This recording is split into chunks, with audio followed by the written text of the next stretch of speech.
Bonjour, bienvenue dans ma bibliothèque. Nous sommes à Montréal le 6 mai 2012 et mon nom est Bruno Lalonde, votre bibliothérapeute. Alors aujourd'hui, je vais vous lire le premier chapitre de cet ouvrage, La dignité de penser de Roland Gori. Voyez? Un livre que m'a offert hier ce précieux ami Pierre P. Un livre qui l'a visiblement enthousiasmé. Alors je vais vous lire ici ce qu'on y trouve en quatrième de couverture.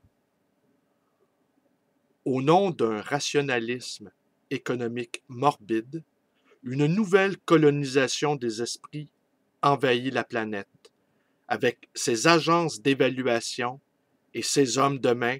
Cette religion du marché interdit de penser le monde, notre monde, autrement que comme un stock de marchandises ou de produits financiers. Pour réaliser cette nouvelle manière de civiliser les mœurs, il fallait faire chuter la valeur de l'expérience et celle du récit, de la parole qui la transmet, en faisant baisser le cours de la parole au profit de l'information, de sa part la plus technique et mesurable, nous perdons le monde commun, nous perdons notre monde. Et plus encore en Occident, nous nous habituons à lâcher la démocratie pour l'ombre d'une technocratie qui organise insidieusement nos servitudes volontaires.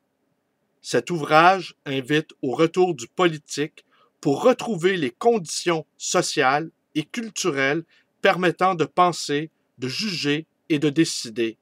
Cela exige que soit d'abord interrogé le statut du savoir dans la culture, son rapport à l'expérience et aux pratiques sociales. Mais comment retrouver aujourd'hui la dignité de penser dans une culture qui ignore la légitimité du savoir du conte, du rêve, du jeu et de leur récit? La France qui se lève tôt a-t-elle encore le temps de raconter sa vie, son histoire et ses rêves? Roland Gori est professeur émérite de psychopathologie clinique à l'Université d'Aix-Marseille et psychanalyste. Il a été en 2009 l'initiateur de l'Appel des appels. Il a récemment publié Logique des passions, La santé totalitaire, Exilé de l'intime, La preuve par la parole, L'appel des appels pour une insurrection des consciences. De quoi la psychanalyse est-elle le nom?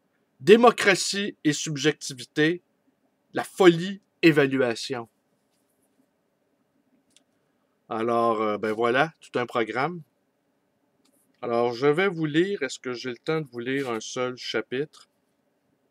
Ouais.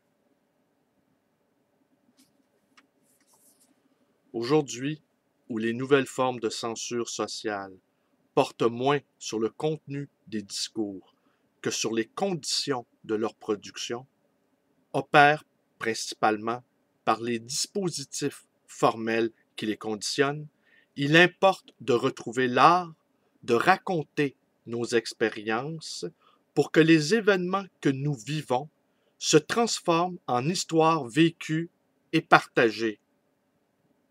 Faute de quoi, en perdant la valeur de la parole et du récit, c'est le monde que nous avons en commun que nous perdrons la capacité de le transmettre au risque de périr, béat, des prodigieux effets d'une civilisation technique et marchande des mœurs et de sa cruauté. Faute de quoi, ce sont les machines de l'information qui décideront à la place des hommes en leur prescrivant de nouvelles manières d'agir, de parler et de vivre. C'est ce profond désarroi subjectif, autant que social, qui produit ce nouveau malaise de la civilisation, malaise de l'humanité qui a progressivement consenti à sa propre aliénation en s'offrant elle-même en spectacle dans la jouissance esthétique des marchandises.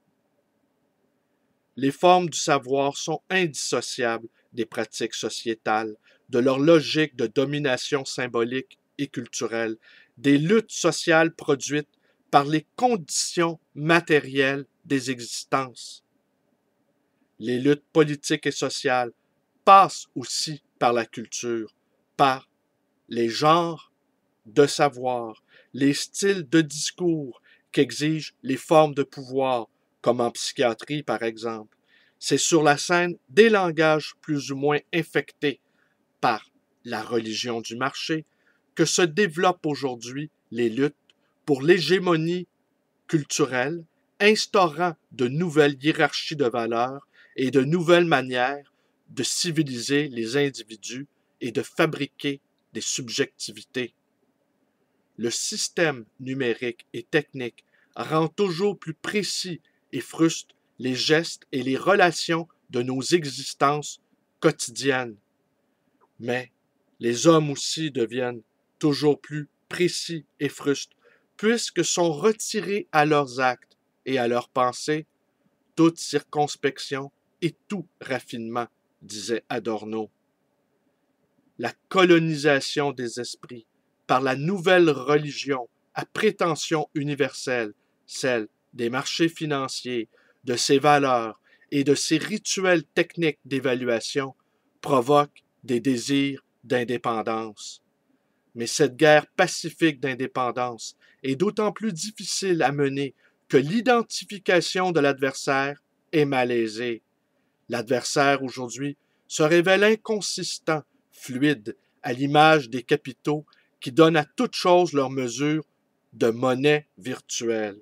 Alors, alors le temps est à l'indignation. Il y a sans nul doute matière à s'indigner, mais encore convient-il de savoir ce qui donne à l'homme sa dignité.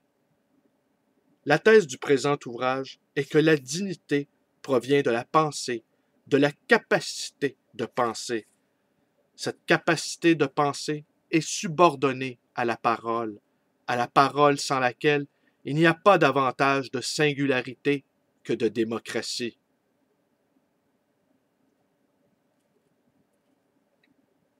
Ce totalitarisme qui a déserté aujourd'hui la forme politique des États autoritaires et centralisés, encadrant et manipulant les masses, ne serait-il pas en train de faire retour sous d'autres formes et d'autres masques?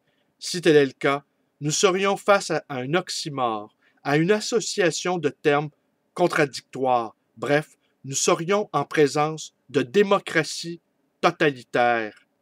Il conviendrait plus que jamais, pour retrouver notre dignité et nous émanciper d'une oppression sociale et culturelle d'autant plus dangereuse qu'elle est insidieuse, de retrouver le courage de penser, à condition de ne pas réduire le penser à ce qui se produit dans les réseaux neuronaux, à la conscience vigile, à la raison et au calcul.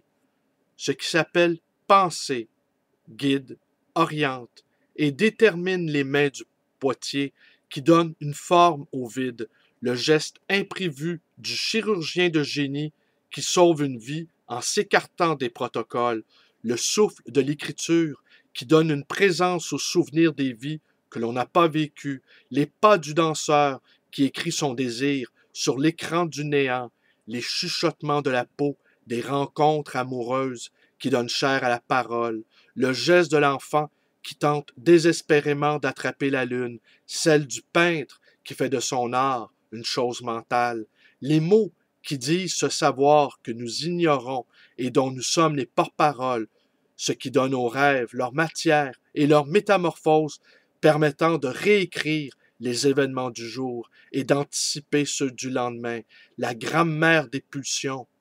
Penser, c'est transgresser les frontières de l'évidence et ne pas s'attarder à l'ornière des résultats, comme l'écrit René Char, l'homme qui emporte l'évidence sur ses épaules garde le souvenir des vagues dans les entrepôts de sel.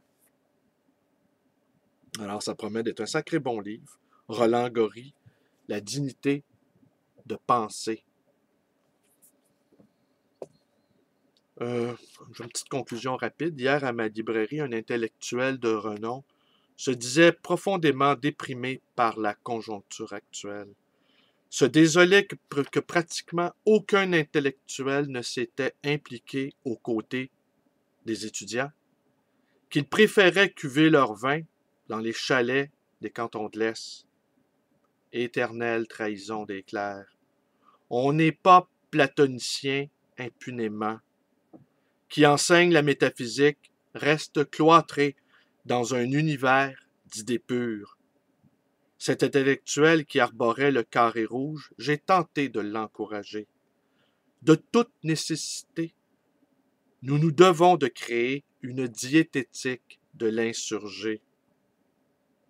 Patrick Vivray nous propose d'alterner intensité et sérénité plutôt que le sempiternel up and down médicamenté. Et j'établirais, pour règle numéro 1, ne plus lire les journaux. Nous savons ce qu'ils contiennent et nous savons que ce sont des organes de propagande, mais surtout, ils visent à nous décourager, à nous troubler, à nous mortifier, nous, le petit nombre, qui vont tenter de changer les choses. Ces journaux sont là pour nous démoraliser, nous démobiliser. Les Martineau, les Gendron, nous font presque honte. Mais ne jamais oublier que ces gens-là, ils sont payés pour faire leur sale job. Et qu'ils ne sont pas juste là pour le plus grand nombre. Ils sont là pour nous décourager.